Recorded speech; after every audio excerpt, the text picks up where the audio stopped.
I think the overall amount of integration needs to increase exponentially from where it is today.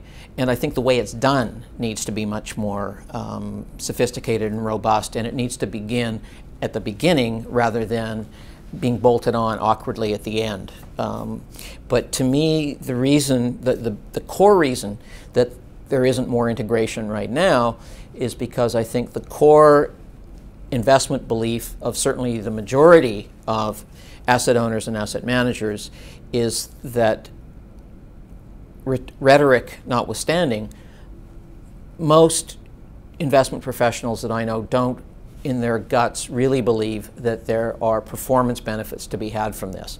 And certainly all the research we've done over the last 20 years suggests that that's mistaken, that there are performance benefits, that you can use this analysis to identify better managed, more nimble, more agile, more responsive, far-sighted companies. And all things being equal, those should be outperformers financially. That view, which to me is just frankly fairly matter of fact, remains still a almost heretical view in the traditional investment community. And yet to us, I mean, we coined a term, SAI, strategically aware investing, which I think is what we're all about, certainly at Inflection Point, which is there are a number of powerful global secular megatrends completely reshaping the competitive environment for companies. And investors have a stark choice. Do you want to adapt your processes and the sources of research and the way you integrate the research to accommodate, acknowledge the fact that the world is changing dramatically, or do you want to stick with the same processes and methodologies that you've used unchanged for the last 20 years? And so we don't think it's about ethics versus non-ethics or social responsibility versus irresponsibility. We think it's a much more fundamental distinction. The world is changing in fundamental ways, whether it's population, water, climate, you name it, income disparity, access to affordable medicines in emerging markets.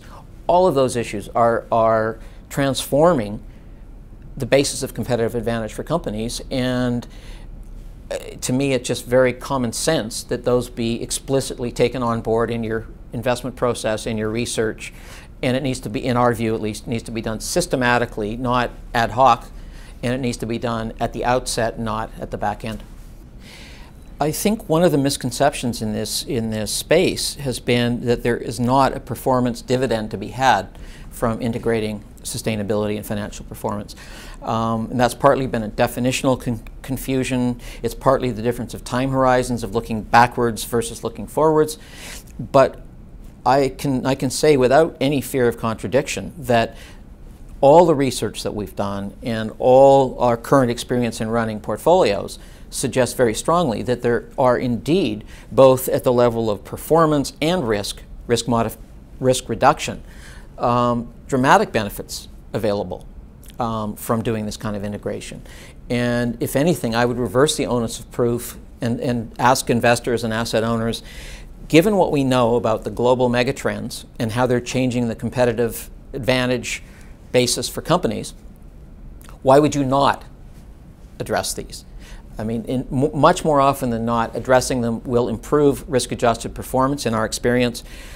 It is inconceivable that it could harm it, because we're simply talking about additional information, additional knowledge about the management quality of companies. And so there is both a performance dividend to be had, and if the process is done intelligently, there can also be environmental and social dividends as well. So the upside is substantial, and much of that is not yet fully recognized, I don't think.